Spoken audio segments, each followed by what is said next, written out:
Welcome to Navigating Change, the education podcast from Teibel Inc. I'm Pete Wright, and at long last, I feel reunited with Howard Teibel. Oh, missed you so much. Where have you been? It's what people don't know is that right now you've been traveling so much that we've been recording way out of order and ahead, and it's been crazy. I barely remembered what you looked like. Well, you're looking You've at me changed now, a lot. So have I changed a lot? Let's get to work. No one cares about what we're talking Today, about now. this is kind of old school project management day. Project management. It keeps coming up every time I talk to leaders in the schools I'm working with. Yes, that there is a deficiency in how we execute our change projects, and so that's what we're going to talk about today. Don't forget, before we dig in, head over to teibelinc.com, learn more about this show. You can subscribe to the show for free. Just click on the blue button there on the homepage. You can add your email address, and we will let you know each time a new episode is released, like this one. Okay, here we go. So how did this come about? What that inspired you to write me an email to say, Pete, we need to talk about project scope? Well, all my clients are complaining. You know, not about me. You're opening the door. Yeah, exactly. Well, it's simple. Two things. We don't teach project management skills to leaders. And secondly, most of us are waiting to be told what direction the people we're reporting up to want to go. Would you say that higher ed, would you agree with my proposition that higher ed is typically not what you would consider a project-based industry? Oh, totally. Like we don't do projects. We don't think in projects. Well, there are industries that does. do. IT. That's what I was going to say. IT has brought a lot of the methodology around project management to institutions, right? And there's been so much integration of technology, but you have leaders of different areas, whether it's around enrollment management, financial aid offices, the finance office, facilities, and they're managing projects all the time. Sure. But what they don't do well is manage up. And managing up is hard, or managing up well. So how do you manage up? That's what I want to talk about today, is give some methodology around how to help you or your people do a better job of communicating what you want to do and why. And there's an approach that we use that I think is really effective. Okay, we need to talk about that. The discipline here that you are trying to sort of enculturate is on making sure that everybody understands and buys into the purpose of the project, but then they are able to extend that to know what to do next, right? Yeah, and then what to do next is really about engaging folks in a conversation, and the ultimate objective is getting to what we call as a scope document. Okay. And they mean different things to different people. A project plan is often a scope document. But there's an iterative process that's required around developing scope that I think we fall into trying to get it right the first time versus recognizing giving something wrong is actually a way to move something forward. It's almost counterintuitive. It's the idea of, when the market crashes to buy more, right? Mm-hmm. That seems to be the wrong time to buy, but anyone that understands financial management or investing is you buy when everything comes down, right? And that's when we get scared and we want to pull out. The same is true when it comes to developing an idea and putting it out there. And one thing I always tell my staff is give it to me wrong. Think about how crazy that is. Mm-hmm. Why? Because that uncovers what I do want. The people you report to, I don't care who you are, whether you're on the cabinet reporting to the president, president reporting to the board dynamic is a little bit different because there's a lot of reluctance to do anything wrong around the board, right, which I think is a problem in itself, different conversation.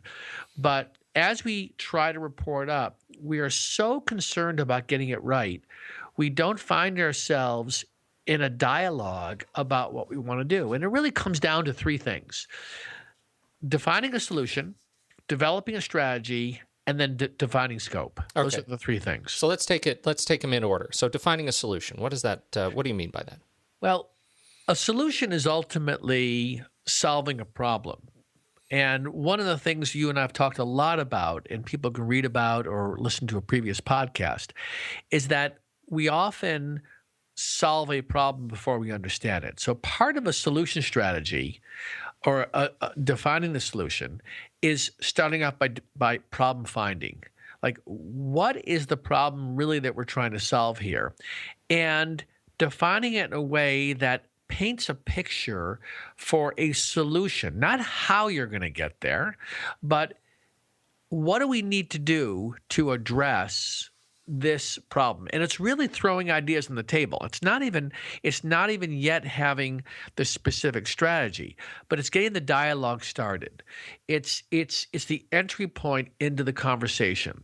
Here is a solution we want to go to. So, I'm often finding myself asking very simple questions, and people are really good at answering these questions. So if we were successful, what would that look like? That represents a solution. And then you start from that place and you back into, all right, if we know that's the solution, and we have confidence that we understand the problem, which is a discipline in itself, then we dig into the next layer, which is sort of coming down from 60,000 feet to 30,000 feet. And now it's about developing a strategy. So if this is the solution where we want to get to, what would be the overarching strategy? And at this point, you don't want to get into the details or the weeds. You want to frame it from the point of view of, here is, at a high level, the three things we should focus on, or the three phases, or the two steps. It's a way of framing it at a level that people can see it without getting caught in the weeds. And can you give me an example, like a little bit more concrete example, so we can actually walk through this process? Yeah. So I'm going to look at a strategy right now. So, I was given the task to work with a provost and the deans in developing the next strategic plan. Okay, so that was the end result was we need a new strategic plan that's going to get us through the next N years. The strategic plan is actually a means to the end. The end is ultimately, if we step back even further, when you talk about a solution, why is this important? Is because we want to have our students engaged and our faculty engaged in sort of this new way of thinking about how we want to educate and put kids or students, adults and younger generation through the academic process. And what would that look like? And how do we do it differently? So we're talking about really creating a new academic model. A new academic model. Right. Okay. So if that's the overarching solution, like that would define success, and I call success a solution. Then the strategy is, all right, what are the ways we can go about doing that? Well, one way to go about doing that is to think about bringing groups of people together. Now, think about this. So I'm going to say back to somebody, so how about this? Do we want to bring together the deans and the chairs? Well, let's start off. What do you think about bringing the leadership together and engaging them in a conversation about why this is important? So what I've done here is I've moved the conversation from the overarching outcome, 5 to 10 years down the road, we want to see X, to how are we going to engage the right people? And this would be one of a number of strategies we can employ. It could be a retreat of the provost and the deans. It could be a interviewing process of the deans. Let's get a collective view of what each of us thinks about what the future of the institution looks like. But it's a means to begin the process of breaking down the conversation. Now, by the way, this is actually defining what we're going to do. We're not doing it yet. That's one of those things, yeah, where we get stuck there, right? Especially people who are not accustomed to separating planning from working. That's right. I mean, if you heard what I just said, it sounds like, well, that sounds good. Let's just do it. And next thing you know, someone puts something in the calendar, we come together, but we really haven't thought through whether or not the strategy supports the solution. And ultimately, is there a scope that we can define that represents how we're going to actually execute. It's going from 60 to 30 down into the trees and the weeds. Mm-hmm.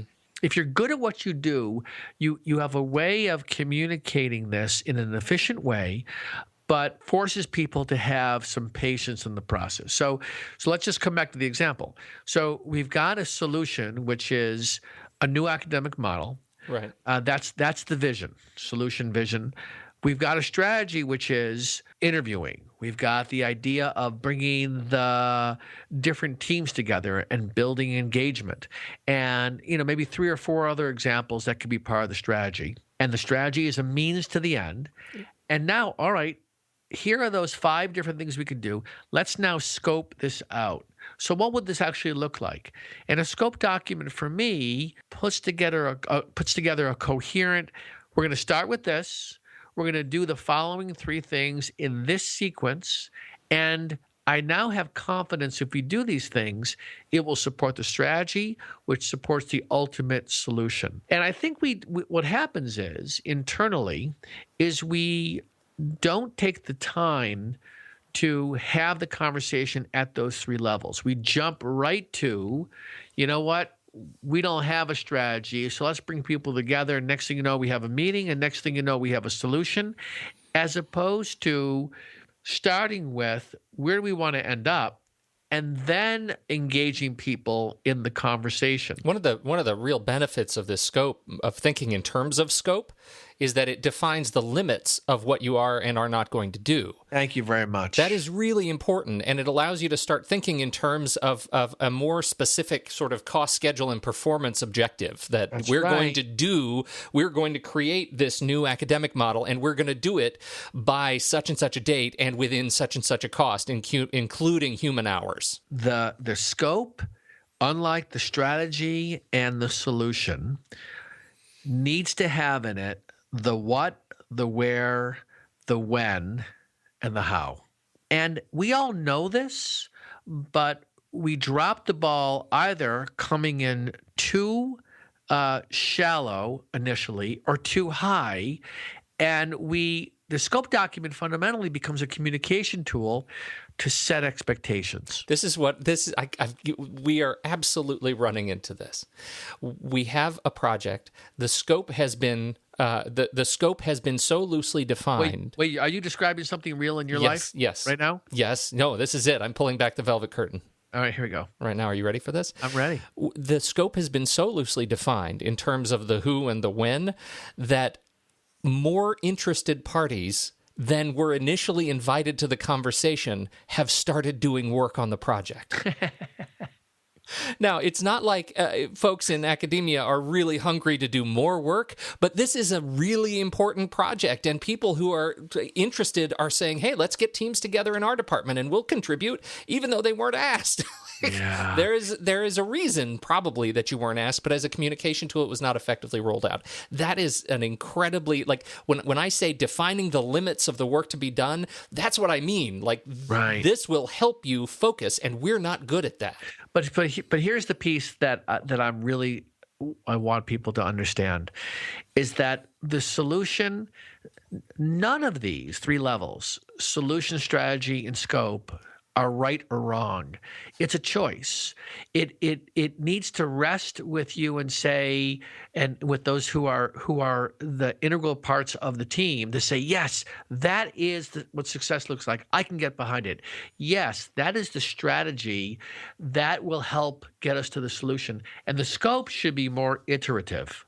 And what I mean by that is, unlike what we often do, which is we put something in front of somebody or a group and say, here's the plan. And next thing you know, it's like written in stone. You got to be willing to put a scope in front of people and have it be wrong. And I can tell you, if you invite that conversation, you will have a better scope. But too often, we are so busy, and these scope documents are put together and aesthetically they look beautiful, right? They got the right number of bolding and the certain sections are bigger than others. I can write a beautiful scope document that looks perfect. And as a result, people just buy into it partly because of the aesthetics and the clarity of it. Okay, that makes sense. But we don't ask the question, what's wrong with this? What's missing from this? Will this get us to our outcome? And if you ask that question and treat scope as a back and forth exercise, before you actually start the scope, you will get everybody even more leaning forward into the process because they will have invested themselves to try and really understand the scope. It's the difference between an active and a passive instrument, right? If I ask you what's wrong with this, you will read it much more carefully and critically than if I said to you, what do you think? And we don't do that. You and I have been in this a lot. And, even in our all work together, which has been great, where I get to you'll put something in front of me and you'll remind me, Howard, look at it this way. And I think we have to take greater responsibility for the listeners around us that we're trying to engage and say, look at this, and then be open to their feedback. Right? If we don't allow for that, we're sort of passively going through accepting a plan, and next thing you know, we're surprised why there's confusion around expectations. What you get in the iterative process is people stepping forward and saying, you know what? I don't see the who in this section, or I don't see the when. Yeah. And you have to ask those questions so that when you get started, people feel like, okay, it's working. And here's even the toughest part, Pete, I'll say. Not only do we have to be flexible in the development of a scope, once this thing kicks off and we got momentum, we need to be flexible to change course. And that's, in some sense, a topic for a different conversation. But I think one of the advantages, one of the things that I bring and my team brings to the table, and we emphasize this so much, is flexibility. And that is the piece that is often missing in working through an initiative where we're trying to do something different, is you need flexibility to pivot when things are actually not going the way you expected. And that's another part. That gets us into execution. Here we're talking about, very simply, do a better job of defining your solution or your vision. Use that to define a strategy that outlines it at a high level, and then have a process of back and forth with the key stakeholders to develop a scope document that defines the who, what, when, and why. Let's talk about then, as a final closing point, how that impacts you as an outsider working with teams that have done this right. What does it look like in a best practice scenario when a team comes to you and says, okay, let's walk through the process and see what it means to get engaged? One word. What happens? It's real partnership. I would say more than half the time, it's not that. And it's not that. I thought you were going to say, what does it look like when it's not going well? It's a great question. It's aspirational. It's an aspirational question. It's an aspirational podcast, right? We want people to feel good when we leave here. Hallelujah. But you're right. When it looks right, it's partnership. It's then clear what our role is in this exercise, and it's clear what their role is in this exercise. And when I have that, I end up walking away feeling like I'm being used and my team is being used to our strengths. And when it's not being done, what happens is it leads to blame. Sure. Blame in a number of pointed in a number of directions, internal and external. But I think right. that celebrating the benefits are, A, your project will likely be done more efficiently, more quickly, or let's say it'll be finished on schedule, and B, it'll probably cost you a lot less. That's right. Yeah. And it costs a lot less in more than just financial terms. Yeah. Everyone's problem today is we have too many things on our plate. And we used to talk about we're running around putting out fires. It's worse today. And it's not going to get any better unless we get more efficient in, well, one, understanding what our priorities are, but two, do a better job of defining scope. And the catch-22 here is the following. The reason we don't do this is because we're so busy, we just want to get something started. So this takes time, what I'm describing, right? And that's why sometimes you hire from the outside, because you get somebody outside to help you develop this scope. And I think that's where sometimes we really offer great value. But the catch-22 is, if you don't do this, you're going to pay for it on the other side, where you're not going to have a great outcome. And it's often because you didn't put enough time in the planning. I think that's great. This is a reminder. This is a reset for folks who are struggling with figuring out why probably your project sponsor may be doing too much work on their own desk, and B, your projects may not be moving according to schedule. So this is hopefully a good reset for folks who are taking on big projects or going on vacation. We're coming up on the summer here, right? Yeah, right. So this is going to be like, great podcast. I'm going on vacation, baby. You deserve it. We all deserve it. Thanks, everybody, for downloading and listening. On behalf of Howard Teibel, I'm Pete Wright, and we'll catch you next week right here on Navigating Change, the education podcast from Teibel Inc.